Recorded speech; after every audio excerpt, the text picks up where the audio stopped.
Découvrez au travers du podcast de Futura Science un concentré de science à écouter quand vous voulez, où vous voulez. Futura Science, au cœur de la science.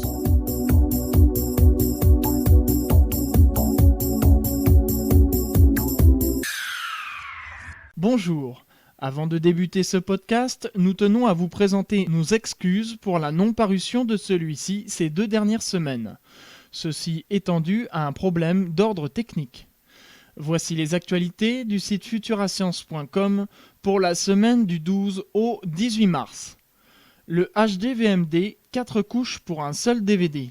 Entendons-nous bien, il ne s'agit pas d'un DVD double couche et double face, technologie déjà ancienne, mais bien de superposer 4 couches sur une seule face, ce qui était jusqu'ici théoriquement possible, mais dont la réalisation se heurtait à de nombreuses difficultés.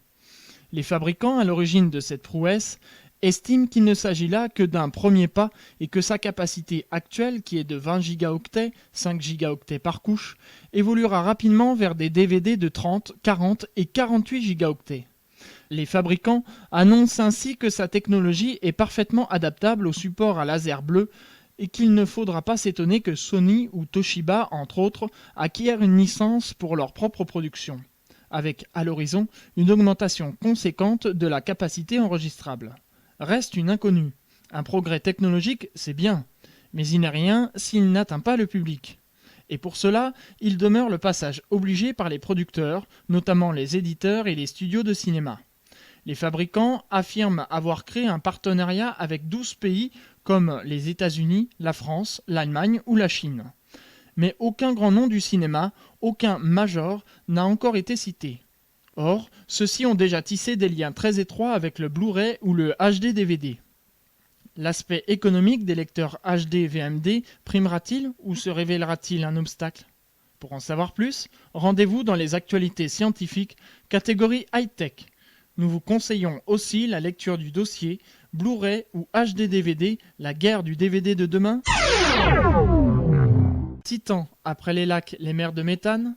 La sonde Cassini de la NASA a détecté la présence de véritables mers de méthane ou d'éthane liquide dans les régions polaires nord de Titan, un des satellites de Saturne. Avant que le vaisseau ne se mette en orbite autour de Saturne en juillet 2004, les scientifiques prévoyaient que Cassini découvrirait de nombreux lacs et océans sur Titan. Aujourd'hui, ces prévisions sont non seulement confirmées, mais à revoir à la hausse. Il n'y a pourtant aucune preuve que ces mers soient remplies de liquide, mais leur forme ainsi que la façon dont elles absorbent les émissions radar vont dans ce sens et paraissent la théorie la plus plausible. L'hypothèse de méthane ou d'éthane liquide est la plus vraisemblable car ces composés sont particulièrement abondants dans l'épaisse couche nuageuse de Titan.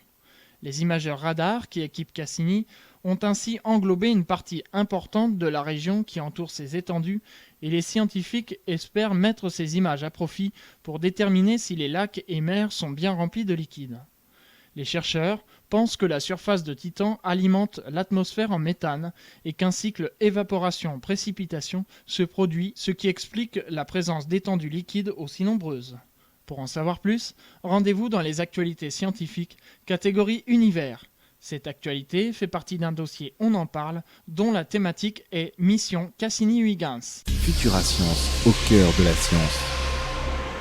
La protection de la couche d'ozone a réduit l'effet de serre. La réduction drastique des CFC et autres gaz affectant l'ozone stratosphérique a non seulement favorisé la régénération de cette couche protectrice, mais elle a aussi réduit la tendance au réchauffement climatique. Et même beaucoup plus que le protocole de Kyoto, affirment les responsables de l'étude. D'après les calculs de l'équipe, sans les mesures prises après le protocole de Montréal, le supplément de chaleur absorbé par l'atmosphère aurait été 2 fois plus élevé. Les auteurs se sont lancés dans une comparaison avec les effets du protocole de Kyoto, signé en 1999 par 169 pays, mais non ratifié par les États-Unis ni par l'Australie, et visant, lui, spécifiquement l'effet de serre. Selon eux, l'application intégrale de ces accords de Kyoto conduirait à une réduction des émissions mondiales de 2 milliards de tonnes par an de dioxyde de carbone entre 2008 et 2012. Toujours d'après leurs calculs, la réduction due à la seule diminution des SAO, extrapolée de 1990 à 2010, équivaudrait à une réduction de 8 milliards de tonnes par an, soit un effet 4 fois plus important. Les chercheurs concluent qu'il existe encore une marge de manœuvre, car les produits de substitution des CFC et HCFC, comme les PFC et HFC, ont eux aussi un effet non négligeable sur l'effet de serre. Ils pourraient à leur tour être avantageusement remplacés par d'autres, inoffensifs pour l'ozone stratosphérique. Cette bonne nouvelle refroidirait-elle l'ardeur déjà mollassonne pour l'application du protocole de Kyoto et, plus généralement, pour la réduction d'émissions de dioxyde de carbone ? Pour en savoir plus, rendez-vous dans les actualités scientifiques, catégorie Terre. Un maïs OGM suspecté de toxicité.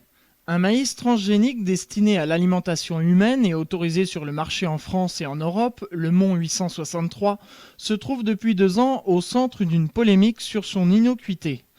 Une étude accuse cet OGM d'effets toxiques au niveau du foie et des reins.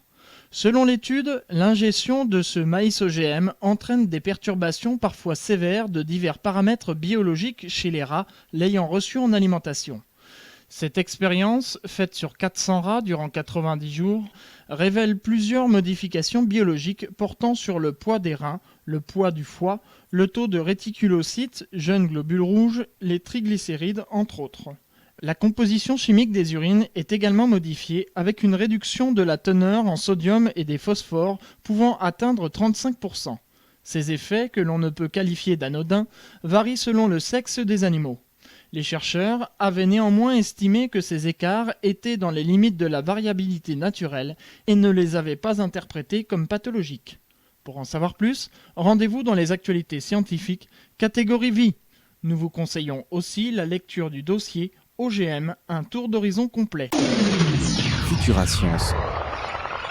Physique de la glace, résolution d'une énigme aux applications multiples. C'est l'un des charmes de la physique qu'une compréhension d'un phénomène dans un domaine puisse parfois donner la clé d'une loi générale qui s'applique dans d'autres domaines. 2 géophysiciens s'intéressant à la physique de la glace viennent de résoudre une vieille énigme à son propos. Selon eux, ce qu'ils ont découvert s'appliquerait aussi bien à la tectonique des plaques qu'aux lunes glacées des géantes et peut-être même aux nanotechnologies. Lorsque 2 plaques de glace entrent en collision et plus généralement 2 plaques de matériaux doués de propriétés élastiques flottant sur un liquide, notre intuition nous dit que 2 phénomènes peuvent se produire. L'une des plaques passe sous l'autre, et c'est effectivement ce que l'on observe dans les processus de subduction ou d'obduction en ce qui concerne les plaques tectoniques, ou bien les 2 plaques se fragmentent l'une et l'autre sous le choc et produisent une série de débris flottants. En fait, une 3e possibilité existe. C'est elle qui, jusqu'à présent, défiait les explications théoriques. Les 2 plaques se découpent légèrement sur leur bord pour former comme des doigts qui passent alternativement sur ou sous l'autre plaque. Tout calcul doit être vérifié par l'expérience, et c'est ce que les chercheurs ont fait en utilisant des plaques de cire. Et cela a parfaitement marché. Tout comme pour le cas avec la glace, les équations ont bien reproduit l'expérience, ce qui indique bien qu'une loi générale s'appliquant à des situations apparemment différentes a été découverte. Pour en savoir plus, rendez-vous dans les actualités scientifiques, catégorie matière. Les autres faits marquants en bref. L'échec du dernier tir du lanceur Zénith, effectué le 30 janvier 2007 depuis la plateforme flottante de Sea Launch, a été provoqué par une panne du moteur du premier étage, a annoncé mardi le porte-parole de l'agence fédérale spatiale russe. Pour en savoir plus, rendez-vous dans les actualités scientifiques du site futurascience.com. Futurascience, au cœur de la science. Pour finir, quelques mots sur la thématique du mois, qui s'intitule « Le fabuleux destin de racine carrée de 2 ». Pour ce mois de mars, un peu de mathématiques avec au programme la découverte du fabuleux destin de racine carrée de 2, une carte blanche ouverte à Benoît Ritaud, enseignant-chercheur, maître de conférence à l'Université Paris 13 au sein du laboratoire Analyse, Géométrie et Applications. Puis, nous partirons au Pérou où sont connus plus de 1000 sites contenant des peintures ou gravures de l'époque précolombienne, un riche pays en art rupestre. Saviez-vous que les minéraux grandissent et se développent ? Les preuves sont si explicites qu'elles permettent de retracer l'histoire de la formation d'un cristal. Un dossier fascinant. Monique Minguet nous parlera également des aires sèches et évoquera la question de la désertification posée à travers les traumatismes engendrés par l'érosion éolienne.